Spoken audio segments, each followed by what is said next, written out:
proses apapun hal yang kita lakukan yang menunjukkan mindfulness itu menurut saya ya rangkaian dari 6 hal ini.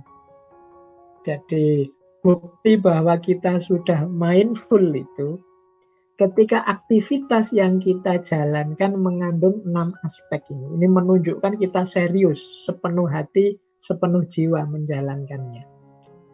Yang pertama apa? Niat. Jadi niat itu berarti kita tahu makna, tahu tujuan. Makanya kita jalankan. Itu niat. Jadi melakukan sesuatu sepenuh hati itu ya pastinya diniati. Tidak mungkin tidak niat. Kalau tidak niat itu kan namanya iseng saja. Jadi kita memang niat. Nawa itu. Nah yang kedua, zikir. Zikir itu sambil ingat Allah. Makanya niat itu selalu diarahkan lillahi ta'ala. Dalam Islam selalu dianjurkan mengawali aktivitas apapun dengan basmalah. Bismillahirrahmanirrahim. Ini aspek zikirnya. Jadi Tuhan kita ingat sejak awal hingga akhir tindakan. Jadi setelah niat ada zikir, kemudian ada fikir. Nah, fikir ini menunjukkan hadirnya pikiran, hadirnya akal. Tadi kan diminta sepenuh hati, sepenuh pikiran. Berarti apa? Jangan melakukan sesuatu yang tidak dipertimbangkan sebelumnya atau tidak kita tahu maksudnya, isinya sebelumnya. Nah, ini namanya fikir. Jadi ada niat, ada zikir, ada fikir. Setelah itu baru ikhtiar. Kalau ikhtiar ini melibatkan daya fisik yang kita miliki. Diupayakan secara nyata. Kalau sudah ikhtiar, kita kembalikan lagi semuanya pada Allah hasilnya. Itulah tawakal. Nah, kita terima apapun hasilnya dari Allah, tapi ini belum terakhir. Kita masih perlu lagi mendayagunakan pikiran kita untuk muhasabah. Muhasabah itu kita evaluasi. Yang saya lakukan tadi sudah pas apa belum? Sudah cocok apa belum? Ada yang kurang atau tidak? Cara memperbaikinya bagaimana dan seterusnya. Ini namanya muhasabah. Nah, hasilnya muhasabah nanti melahirkan perbuatan yang baru dimulai dari niat lagi, zikir, fikir, ikhtiar, dan tawakal lagi. Yang ini lebih baik dari sebelumnya. Jadi inilah proses hidup yang sepenuh hati, sepenuh jiwa. Kalau dalam terminologi agama, dalam terminologi Islam.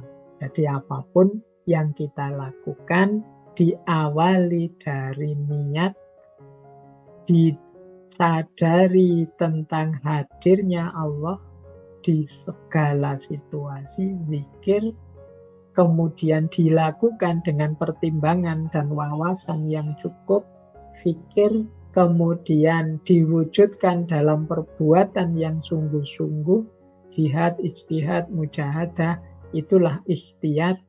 Hasilnya apapun kita terima. Itulah tawakal.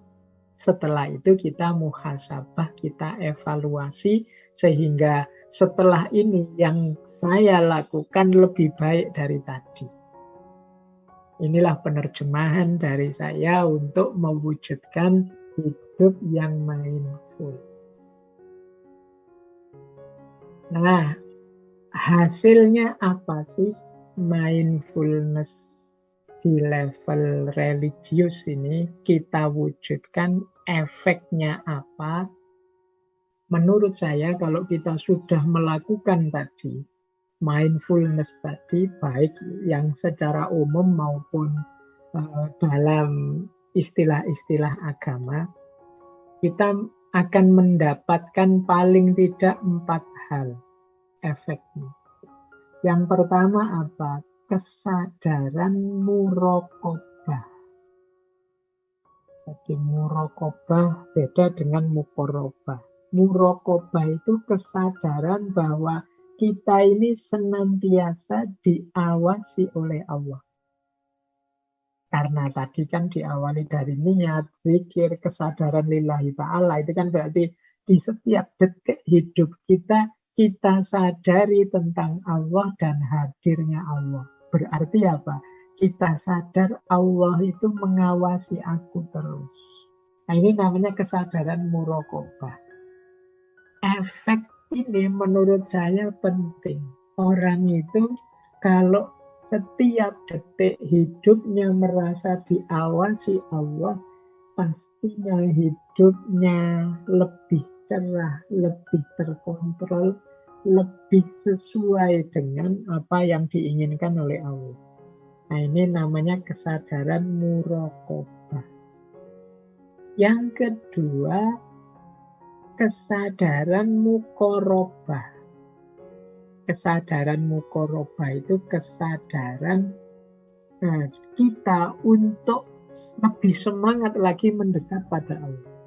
Jadi kita lebih terdorong untuk mendekat terus pada Allah. Karena tadi amalan kita kan amalan yang diawali dari kesadaran ketuhanan, diakhiri dengan muhasabah dan tawakal lillahi ta'ala semuanya. Ini membuat kita semakin terdorong mendekat kepada Allah. Yang ketiga, ketika kita mengembangkan perilaku yang mindful ini, maka hidup kita akan dipenuhi oleh rasa syukur. Kita tidak lagi hidup dari satu keluhan ke keluhan yang lain. Kita hidup dari rasa syukur yang satu ke rasa syukur yang lain. Jadi mengapa? Ya karena kita hidup sepenuh hati menghayati, menikmati apapun yang diberikan oleh Allah. Maka yang lahir adalah dari alhamdulillah ke alhamdulillah. Dari rasa syukur ke rasa syukur yang lain. Dan yang keempat, efek yang menurut saya positif dari mindfulness adalah kekuatan diri, kekuatan jiwa kita menghadapi apapun yang terjadi dalam hidup ini. Jadi kita tidak jadi orang yang lari dari kenyataan, tidak jadi orang yang tidak terima dan mengeluh menghadapi situasi, tapi kita jadi orang yang sadar dan menerima apapun situasi yang kita hadapi. Nah, ini bahasa saya orang yang jiwanya kuat. Jadi malam hari ini kita kenal serba sedikit apa itu mindfulness, kemudian kita pahami relevansi dan korelasinya dalam ajaran Islam. Semoga teman-teman mulai sedikit-sedikit ngerti makna dan pentingnya mindfulness ini dalam hidup kita. Baik, masih ada waktu sebentar.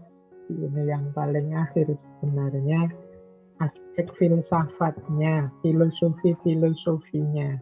Ada beberapa tokoh filsafat yang gagasan-gagasannya dekat dengan mindfulness ini.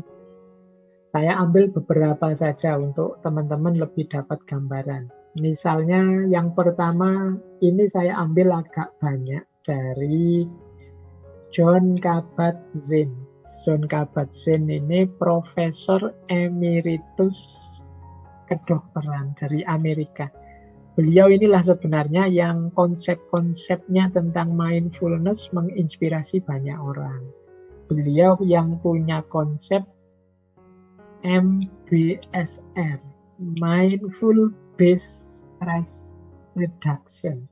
Jadi Bagaimana cara mengurangi stres berbasis mindfulness. Nah, kata beliau, ini saya ambil beberapa saja dari buku. Misalnya beliau menyatakan begini, melakukan mindfulness berarti kita sepenuhnya berkomitmen di masa kini.